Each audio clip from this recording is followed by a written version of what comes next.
Halo teman-teman developer, di video kali ini kita akan lanjutkan pembahasan kita terkait dengan beberapa hal lain yang bisa dilakukan dari Abstract dalam membuat Actix Web Application. Actix Web Server yang kita buat adalah berdasarkan dari instance Abstract ini kan, karena dia adalah application builder yang mengurus perihal routing, middleware, dan lain-lain. Juga sebenarnya dia bisa menampung state untuk di-share antar handler dalam scope yang sama begitu. Kita akan lihat dulu application scope. Jadi application scope itu tuh dia bertindak sebagai namespace begitu ya, atau pengelompok semua routing yang ada, kayak path prefix gitulah kira-kira. Dan prefix akan selalu diawali slash ya. Dan kalaupun nggak ada dikasih slash, nanti dia bakal otomatis diberikan sama Actix Web-nya seperti itu. Oke, kita langsung ke contoh aja. Ini saya masukkan dulu contoh dasarnya seperti ini. Kemudian di main function-nya, di sini kita definisikan. Pertama tentunya HTTP server. Oke, di sini new. Terus di dalamnya, di sini kita langsung bind dulu aja. Bind 127.0.0.1, kemudian portnya masih sama 8080.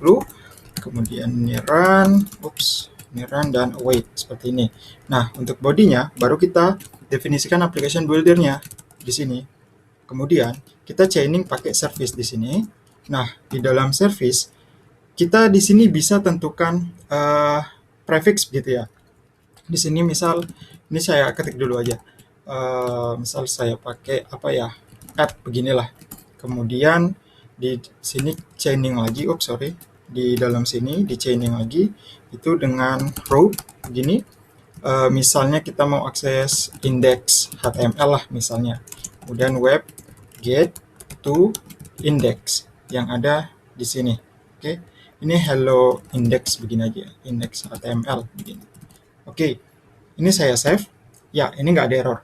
Nah, kalau sebelumnya kita kan masukin handler ke service method, iya kan? Langsung ke dalam sini kan handlernya begitu. Tapi di sini kita bisa implementasikan application scope. Karena service method ini itu tuh mendukung beberapa jenis implementasi begitu. Nanti teman-teman bisa cek detailnya di dokumentasi deh.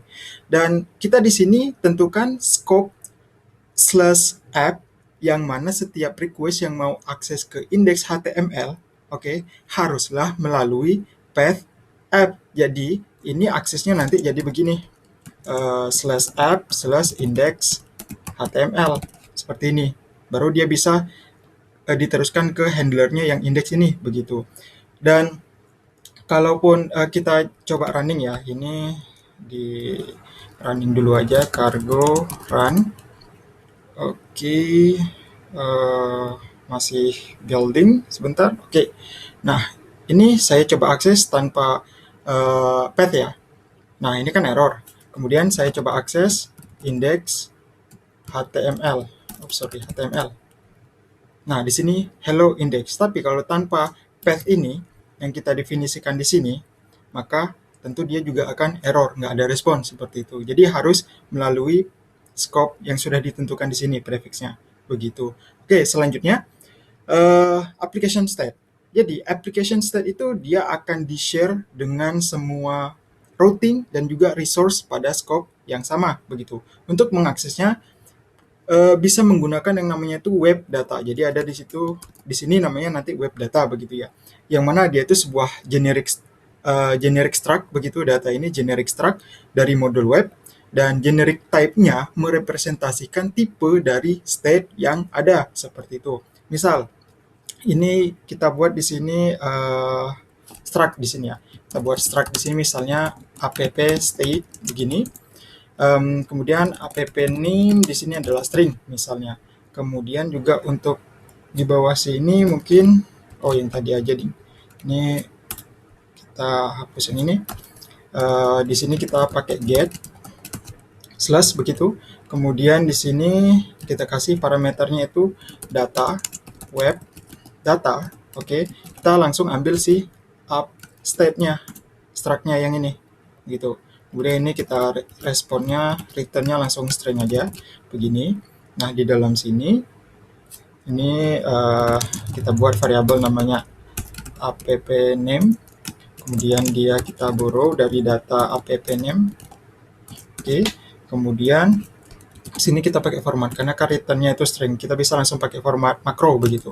Hello, di sini app name begini misalnya. Kemudian untuk main functionnya di sini kita itu di sini pakai yang namanya itu metode app data yang ini.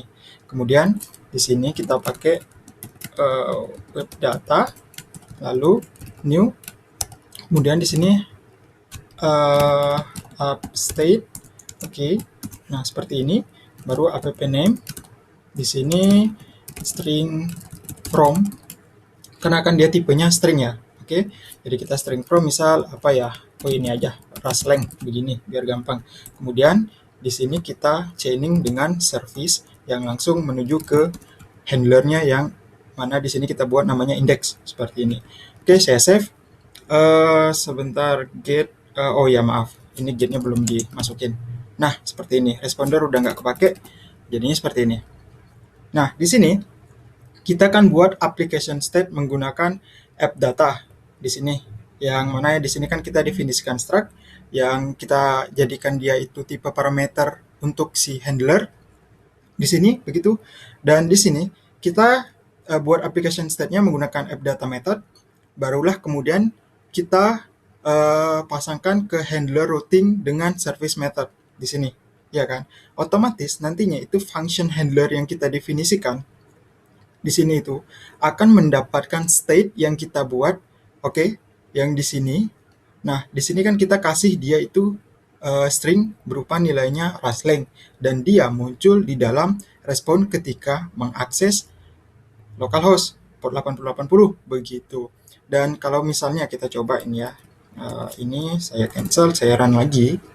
Ini kan langsung selesai ya, nggak pakai scope ya, nggak pakai prefix ya. Berarti di sini saya langsung enter, maka hello rasleng. Nah, jadi rasleng ini adalah merupakan nilai dari state yang sudah kita definisikan di sini. Oke, dan index ini dari service method di sini, dia itu otomatis bisa membaca karena memang di handlernya juga sudah kita definisikan untuk dia itu membaca state seperti itu.